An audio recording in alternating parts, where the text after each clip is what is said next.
shocking new revelations about exactly how devastated Queen Elizabeth II was about Prince Harry's behaviour towards her and Meghan Markle's appalling actions in the royal family, and the fact that indeed the late Queen's reign, or at least the final days of her reign, and the final days on Earth, were significantly impacted by the immature, by the selfish, and by the completely inappropriate behaviour of the grandson that she once supported so thoroughly and his new wife.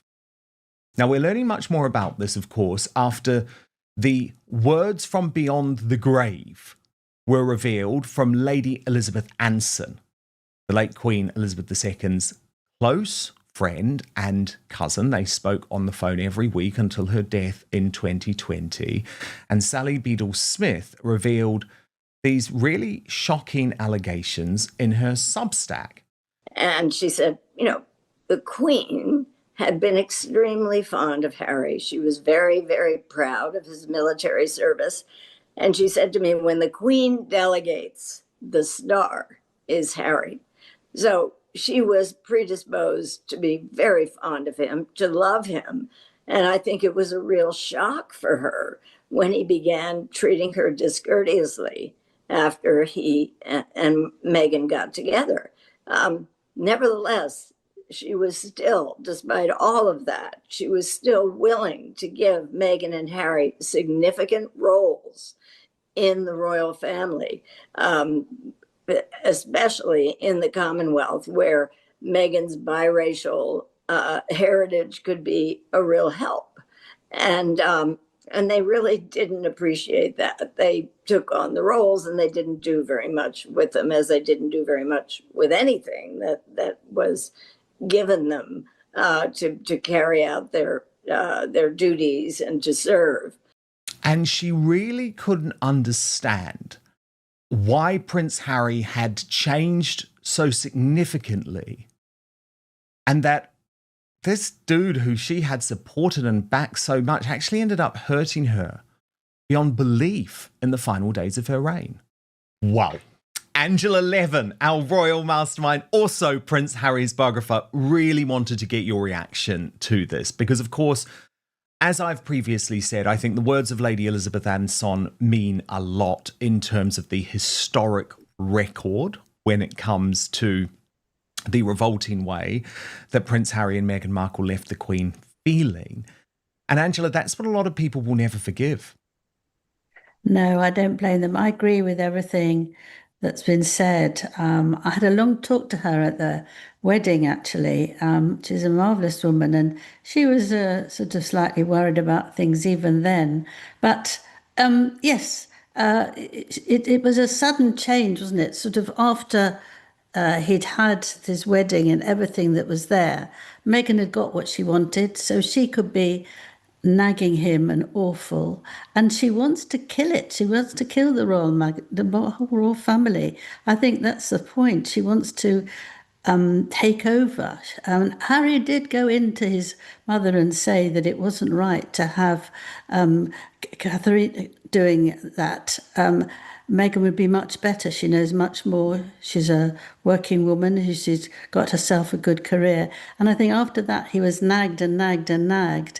And I think that he just lost his feeling that he had to behave himself. I mean, the fact that he could have been so dreadful to his grandmother is unbelievable, because she did actually adore him. They loved to do jokes together. They had a very similar way what made them laugh. And she couldn't do that anymore. But one of the things that's just disgusting is that they wanted to have the Archbishop of Canterbury taking the wedding and doing all that. But actually he wasn't supposed to do that in this particular place where they were going to have the wedding. There's lots of places where the Queen decides who does it. And he didn't even tell her. He just chose this. And she's was very religious, and she doesn't like to be pushed out of the way as if what she wants doesn't have any meaning. And he wanted this particular person to do it, and he couldn't care less what she felt. Now, how can you do that with your grandmother? How can you do that? I mean, it's just beyond possibility, isn't it? And to see how unhappy she is, because you can read it on her face, but he couldn't care less about that. Everything went because Meghan didn't want him to have anything to do with his family. She's a killer. You know, she doesn't like anything that she doesn't want. She tries to destroy. We've seen it so many times already. Friends, people she's employed, everyone. But the thing is, people are very, very scared of her. It's quite interesting that they are still really scared of her. And perhaps, you know, the Queen herself, not to be scared of her, but that it would be so rude to actually say, "What are you doing? You know, this is my home, and you're going to obey me." I mean, I think she wouldn't do that. She wouldn't do it for Harry's sake, and she wouldn't want to blow up the whole thing. But it's just too painful. Well, indeed. And Angela, I mean, Dickie Arbiter, he's obviously speaking on his behalf there, but that is absolutely how the late Queen felt. I reported it right at the time when I first broke Tiaragate. She never understood why Meghan wanted to wear a veil. But of course, it feeds into a wider picture, doesn't it? Which is that she just could not be helped. She was never going to listen. She was never going to be mentored. I mean, why would she reject help from Sophie, the Duchess of Edinburgh, for example? Why?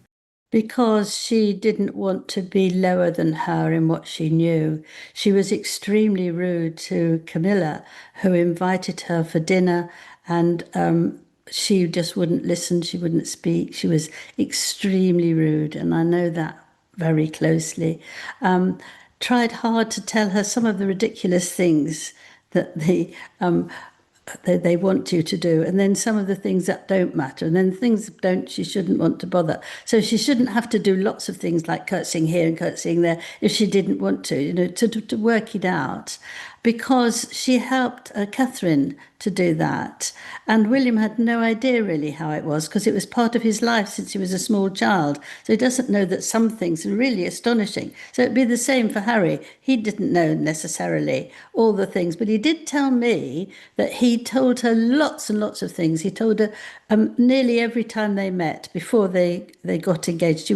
Before they got married. He told her what is important and what wasn't. He said he spent a lot of time doing it to make it easier for her. Then we hear that she doesn't know anything from him, or he doesn't know anything. I think he probably knows some, knew some, but he couldn't actually get it going for somebody who's had that as part of their life for so long.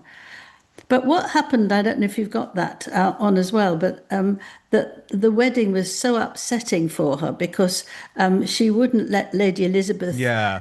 No, let's have a watch of this, Andrew, and then I'll get you to come in, because this is where she speaks about the Queen's horror during the actual wedding day and preparation.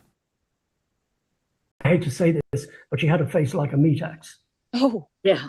Well, no, I mean, and that was one of the things that Lady Elizabeth Anson told me, and in several months before the wedding, she said that Harry was rude to his mother for 10 minutes, and she said, and I couldn't figure out quite what she was talking about, but I understand it better now. She said Harry thought his grandmother could do anything, and so he didn't think that it was necessary to follow the protocol and have the Dean of Windsor to ask him, how the officiating should go during the wedding, and he just completely ignored the sort of the protocol that the Dean of Windsor should do it. And he just went straight to the Archbishop of Canterbury. And Liza said to me, she said the Queen was very upset. It may seem not that upsetting to us, but to the Queen,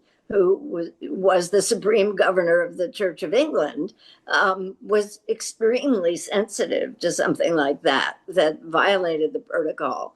And it was just one of the many things that really annoyed her. What she was so upset that Lady Elizabeth said that she shouldn't worry because she can have another wedding with lots of family, because she was very upset there was not many family, cousins and all sorts, aunts, all those sort of people weren't invited. It was people who didn't know them, people who were acting. So she did say to the Queen to help her that Eugenie is getting married in October, and you can have all the family together that will be there. I will do the food for 600 people, and don't you worry about it. And I hope you really enjoy it. And that made the Queen much happier, because that for her was a proper wedding. And she said, it should be, because after all, I'm paying for it, which I think is a rather funny. Yeah. Well, actually, yes. Let's look at Sally Bedell Smith talking about this, Angela, because this was actually new information. It had never been revealed before that was how the late Queen viewed Eugenie's wedding, and how it almost helped her get through the hell of Harry and Meghan's wedding. It's like, don't worry, the real wedding, because she was very fond of Eugenie. The real wedding is coming up, because it's such an insight into how the late Queen thought, the events that were important to her, focus on Royal Ascot, just get through the wedding. And it also shows, Angela, that when we saw the face of the Queen, the late Queen, on Prince Harry and Meghan's wedding day, we weren't reading something into that was incorrect. She was feeling utterly miserable. She was enduring that day. Yes, you can see how unhappy she was, and she's angry and unhappy, isn't she, in that face? And poor woman. I mean, she was so welcomed. Meghan was so welcomed. They loved her when she first arrived, and I was told by the King that he was very, very happy, because she understands if you get divorced, so she will understand all of us. I mean, it was a sort of joke, he said. That's King Charles, he wasn't a king then. And he said that, she's marvellous. She loves music. That's me, and I love music. We're so pleased with her. So she came along putting on a very, very welcoming, happy face, and then sliced them afterwards. Angela, Dickie Arbiter also spoke about the royal peace talks. Okay, now remember, again, Dickie Arbiter, he knows how this works, okay, because he was the Queen's communications secretary. He knows all of the games that are played between the mainstream media and the royal rota. And he was just absolutely categorical, Angela, categorical that the whole thing was a PR setup. Watch this. I think the whole thing was a setup. How come there was a photographer in Green Park to take a photograph? Yeah. Because they've been told, Right. we're meeting at the Royal Overseas League. We're going to be on the balcony having a drink. It's a nice day. Why not sit outside? And the photograph was taken. I think the whole thing was a setup. I think it was set up to get wheels turning over here within the media, because the media jumped on it immediately and said, secret meeting to reconciliation. And that's the way they do things. They don't go straight to the horse's mouth to discuss things, because they can't, because anything they discuss or he discusses with his father immediately gets reported on the American networks and in newspapers. And until his father can trust him, and at the moment he can't, there's not going to be a reconciliation. And as for William, don't hold your breath on that one. And Angela, look, I mean, I know we have both said the same thing, We but both said just that. given Dickie Arbiter's position and his experience in terms of dealing with these types of stories, and the fact that he's just prepared to say it so categorically, I thought it was really interesting. Yes, it's always good to have somebody like that, who he was absolutely very, very close to the Queen for a long time, and is very dependable. He doesn't exaggerate. So for him to say this is very important. So you and I can actually agree with ourselves and think that it is all a setup. Yeah, exactly. It was all a setup. We were right. We were totally right on this one, indeed. Yes. Angela, I just want to get your quick reaction to this story about Princess Anne and the fact that the man who attacked her and I mean, very nearly killed her, Angela. I mean, it was such a shocking story back in 1974, is now, according to the Daily Mail, back on the streets and still obsessed. Now, this is according to the Mail's reporting, this is Ian Ball. He was 26 at the time. He stalked the Princess Royal one evening in March 1974 before ambushing her chauffeur-driven limousine and shooting 4 men who came to her aid.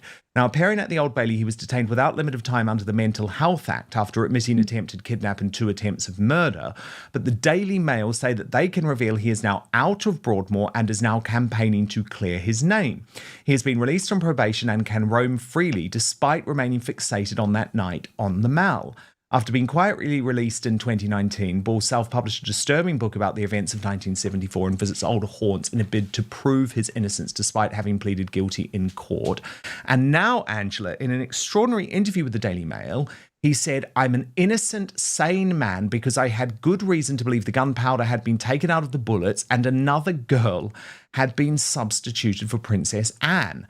He claims he was wrongfully jailed by the upper classes, speculating that the late Queen was the ringleader and saying they had kept an innocent, sane man in a criminal lunatic asylum because he is a very dangerous working class dissenter and a grave threat to the luxurious way of living that the royal family experienced. Angela, will Princess Anne be worried about this revelation?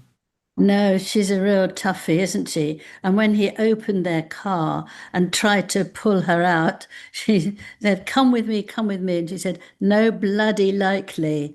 And she fought him off.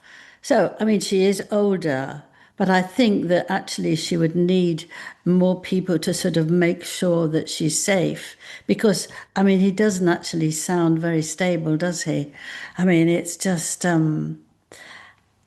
And he's also doing a self-published book about it as well, of all the events of 1974 to prove his innocence despite having pleaded guilty in court. Now, that would worry me as well.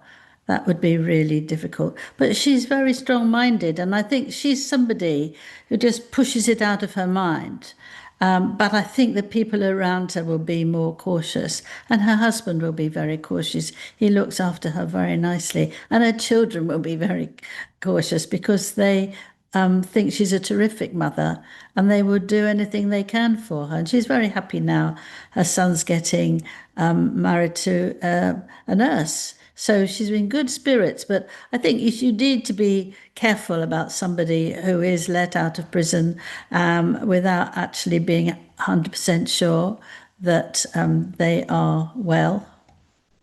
Yes, and Angela, it is worth just quickly mentioning Peter Phillips, isn't it? I mean, I broke the story actually at the time when he was divorcing, and it was the first of the late Queen Elizabeth II's grandchildren to divorce, and she was very sad about it. But this engagement has been announced to this woman here, and you're very happy about it.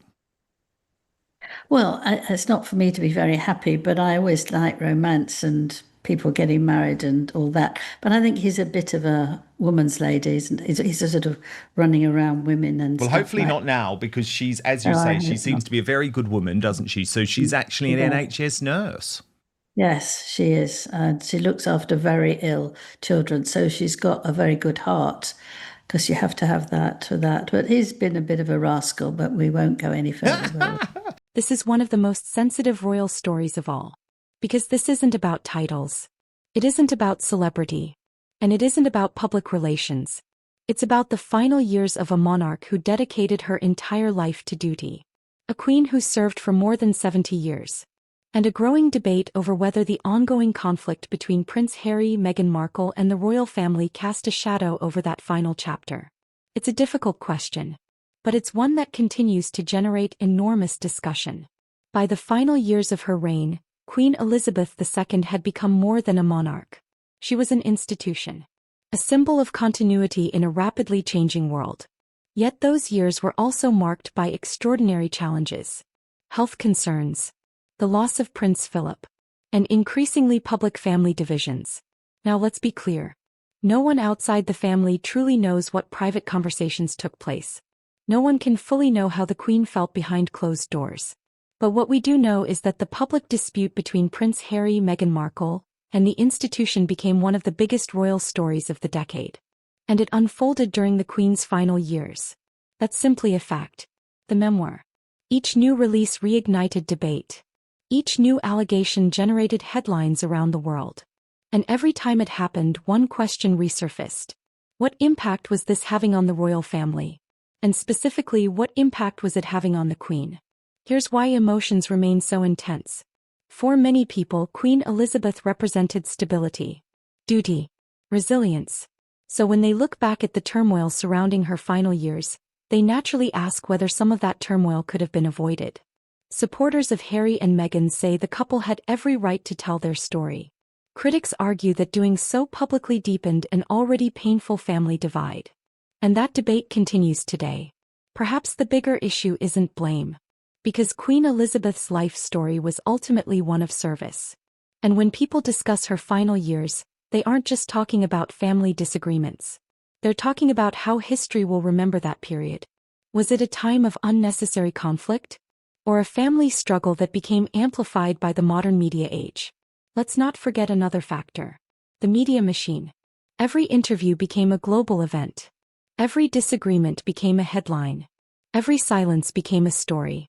And in that environment, even private family tensions can take on a life of their own. What we don't know is the full emotional reality behind palace walls. And that's important. Because history deserves facts. Not assumptions. But one thing is undeniable. The final years of Queen Elizabeth's reign unfolded against the backdrop of one of the most public family disputes in modern royal history. And that reality continues to shape how people remember that era. Did Harry and Meghan have every right to tell their story regardless of the consequences?